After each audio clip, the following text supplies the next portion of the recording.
राज अजून एक मागायचंय बर का.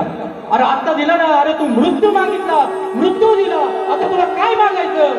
पण मागताना आज तुला काय मागायचं माग. राज देणार ना? हो देणार. राज तुम्ही म्हणाला होतात ना तो उदय भांडलंय डेंजर आहे. एका वारात छाताड सोलतो, दुसऱ्या वारात गर्दन बाजूला करतो. यदा कदाचित त्या उदय भानाच्या समशेरने माझ्या छाताडावर वार केला आणि माझ्या छाताडावर जो वार झाला आणि तानाजीचं छाताड सोडलं आणि हा तानाजी तर या मातीमध्ये जर पडला तर राज या मातीमध्ये देह ठेवण्याच्या अगोदर मला मिठी मारायला याल का राज. आता मात्र राजांच्या डोळ्यात पाणी आलं आणि तानाजी माणूसवाले म्हणाले आणि राजा अजून एक मागायचंय. आता काय मागतो र, काय मागतो ताना? राज मला माहितीये तुम्ही छत्रपती होणार आहात आणि तुमचा राज्याभिषेक सुद्धा होणार आहात आणि तुम्ही 32 मनाच्या सोनेरी सिंहासनावर बसणार आहात. पण राज ज्या वेळेस तुम्ही छत्रपती व्हाल आणि ज्या वेळेस 32 मनाच्या सोनेरी सिंहासनावर बसणार ना, बसण्याच्या अगोदर एकदा या तानाजीची आठवण करा. धन्य होईल माझा जीव, धन्य होईल. आता मात्र आणि तानाजी गेले. अरे गेले, कोंडाणा घेतला, पण रायबाचं लग्न करायला पाठीमागे आलेच नाही तानाजी मालुसरे. आणि 4 फेब्रुवारी 1670 साली इतिहासाच्या पानावर लिहिलं गेलं, गड आला पण सिंह गेला. एक कौतुकाची थाप करणारी ठरली एक.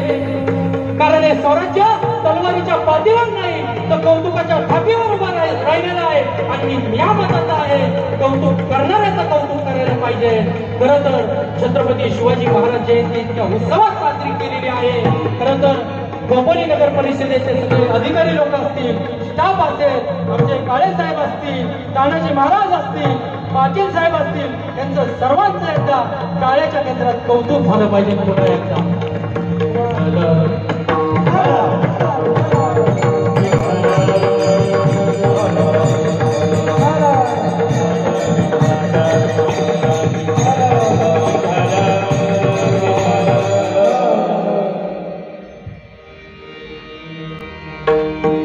मैत्री करावी तर छत्रपती शिवाजी महाराजांसारखी असावी.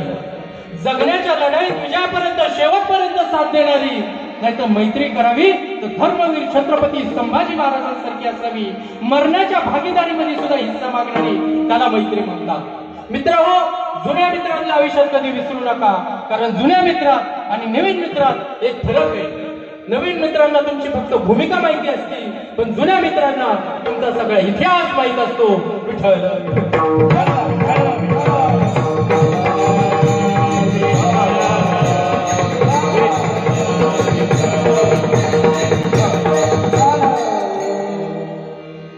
आपण म्हणतो सत्याचा विजय नेहमी शेवटीच होतो, पण मी म्हणतो सत्याचा विजय नेहमी शेवटीच का होतो? का होत नाही सुरुवातीला? फळांची अपेक्षा न करता कष्ट करायचं कबूल आहे, पण आम्ही कष्ट आणि का आणि किती दिवस करायचं? आयुष्यभर मरायचा, कष्ट करायचा आणि त्याचा फळ कधी मिळणार तर रिटायर झाल्यावर. अहो पण ते फळ खायला तेव्हा तोंडात दात तर पाहिजेत ना. आमच्या हातून हिंसा होते कबूल आहे, पण त्यात तर आमचंच नुकसान आहे ना. एका थोबाडीत मारली की दुसरा गाल पुढे करायचं कबूल आहे, पण ते आम्हाला भ्याड समजतात. अरे आमच्या खात्यात घुसून आमचीच माणसं मारतात. साधी सुई निर्माण करण्याची ताकद नाही आहे शेजारच्या राष्ट्रात. धमकी, पण धमकी मात्र अनुभव लागण्याची देत आहे. आणि आमची माणसं तर आमच्या शहीद जवानांच्या शव पेटेल देवांनो तुम्हीच म्हणाला होतात ना, यदा यदा ही धर्मश. पण आता तर सगळीकडे अधर्म वाचला.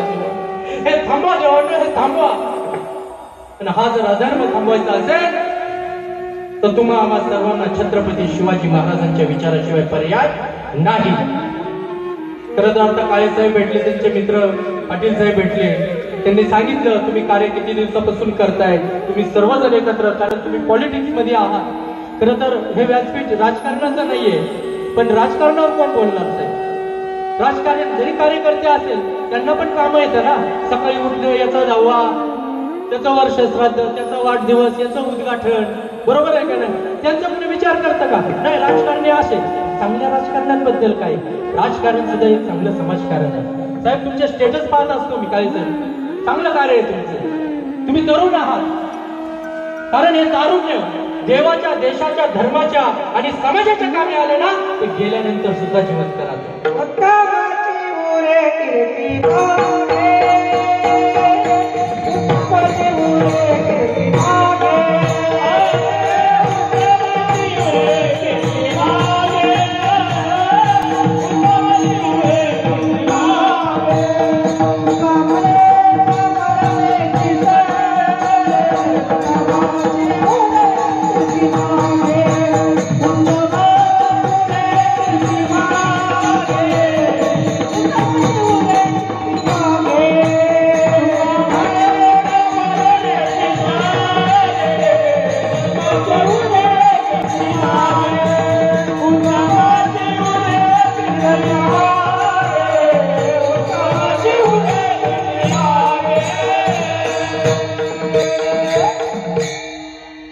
संसार प्रपंच याच्यामध्ये कितीही कमवा पण कीर्ती मर्यादित राहील.